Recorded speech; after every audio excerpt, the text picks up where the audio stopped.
الحمد لله وكفى وصلاة وسلاما على عباده الذين اصطفى، وبعد. السائل بيسأل سؤال: لماذا خص رسول الله عليه الصلاة والسلام يونس ابن متى بقوله لا ينبغي لأحد أن يقول أنا خير من يونس ابن متى؟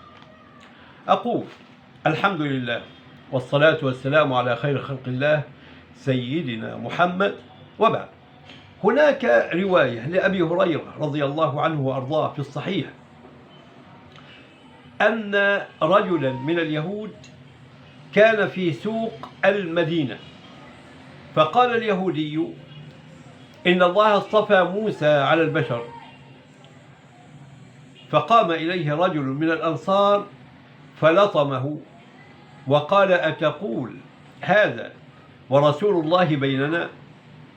فانتقل أبو هريرة وحكى لسيدنا رسول الله ما حدث بين اليهودي والأنصاري، فما كان من سيدنا النبي عليه الصلاة والسلام إلا أن قرأ عليه قوله تبارك وتعالى في الآية من سورة الزمر: ونفخ في الصور فصعق من في السماوات ومن في الأرض إلا من شاء الله ثم نفخ فيه أخرى فإذا هم قيام ينظرون.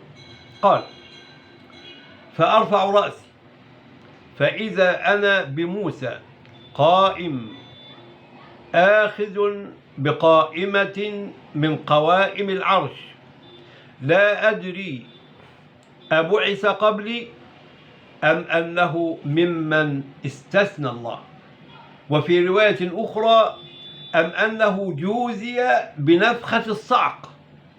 ده بالنسبة لسيدنا موسى.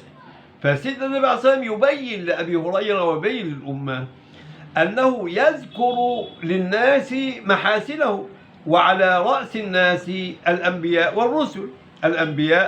والرسل. ثم قال النبي عليه الصلاة والسلام: ومن قال أنا خير من يونس بن متى فقد كذب. ولكن العلماء لهم أقوال. هذه المقولة من سيدنا رسول الله عليه الصلاة والسلام قالها قبل أن ينزل عليه الوحي الذي نقله للعالمين في قوله أنا سيد ولد آدم ولا فخر. يبقى كلام سيدنا النبي عليه الصلاة والسلام عن يونس بن متى قبل أن ينزل تكريمه وقبل أن ينزل اصطفاءه سيدا للعالمين، أنا سيد ولد آدم ولا فخر عليه الصلاة والسلام. أيضا ما دام ذكرنا الآية، البعض بيتساءل الاستثناء هنا لمين؟ ونفخ في الصور فصعق من في السماوات ومن في الأرض إلا من شاء الله.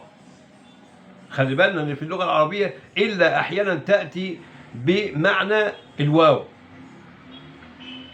ولكن هنا محلها الاستثناء.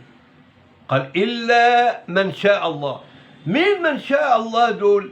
اللي هم لا يصعقون في نفخة الصعق، ونرجو الله تبارك وتعالى لنا ولكم أن نكون منهم يا رب العالمين. لا أجمع على عبدي خوفين ولا أمنين، كما قال ربنا تبارك وتعالى في الحديث القدسي.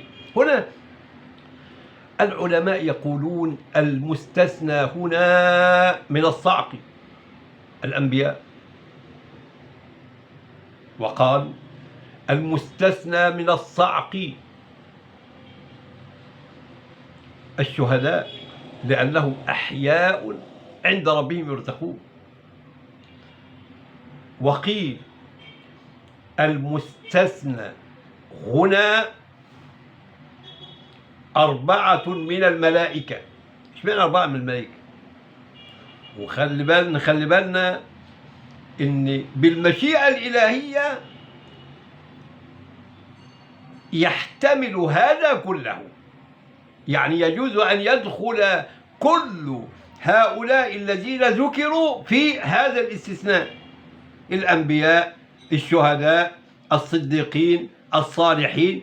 هذا لا يتناقض مع مشيئة الله ومع رحمة الله رب العالمين.